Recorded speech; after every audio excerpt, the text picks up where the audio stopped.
In this video, we are going to discuss the Search for Actors window, which can be found under the toolbar by clicking on the Search for Actors button, or alternatively under the Edit menu under the Search command. So let's take a quick look at what this window allows you to do. In a nutshell, it's here to help you find actors, and it's a really nice search mechanism.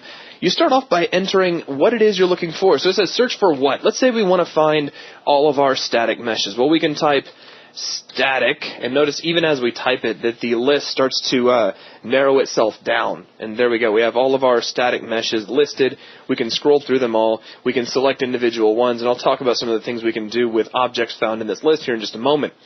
Let's move down, though. We can determine where we are searching. Are we searching inside the name of the actor, inside whatever level it might be, inside what group or path name or tag? And you'll also notice that these coincide with the columns that can be found here inside your result list. So right now, it looks like just about everything in the level. In fact, if I clear out my search for, everything in the level is in the group of none. So if I search for none within group, I get everything. But if I search for maybe materials within group, of course, nothing really shows up because nothing is actually in that group. However, if I go by tag, let's take a look at our tags. What kind of things do we see in tags? We see interp actors.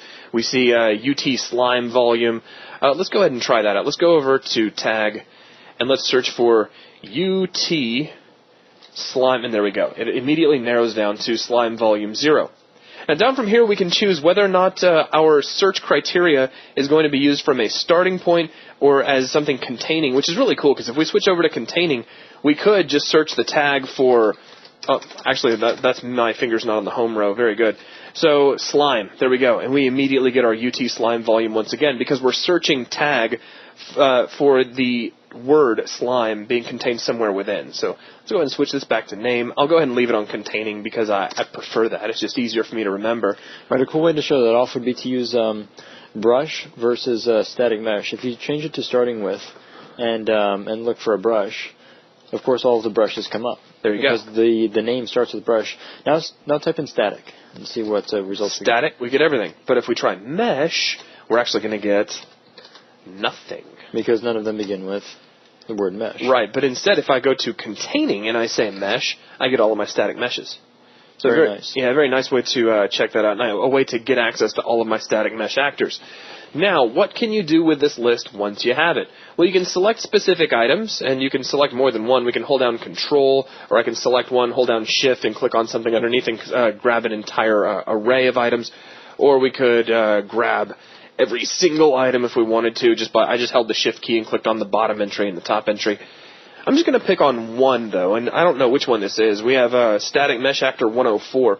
If I double-click on this entry, you'll notice in the background that my camera jumped. This takes us right to the mesh, and it selects us for it. Selects it for us. Thank you. So now we are looking at Static Mesh Actor 104.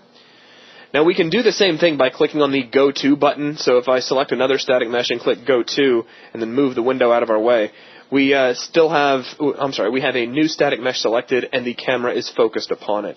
So let's scroll way down the list. We'll grab 157, click Go To, and the camera jumps and now we're looking at a new static mesh. Other things you can do are you can delete a static mesh. So if I move the window out of the way just a little bit, we can take a look here in the background as I click Delete. Boom, we just deleted that static mesh. We can open up the properties of anything in this list just by clicking on the Properties button. So there are the properties for this particular static mesh actor. And then, of course, if we're done, we can click Close.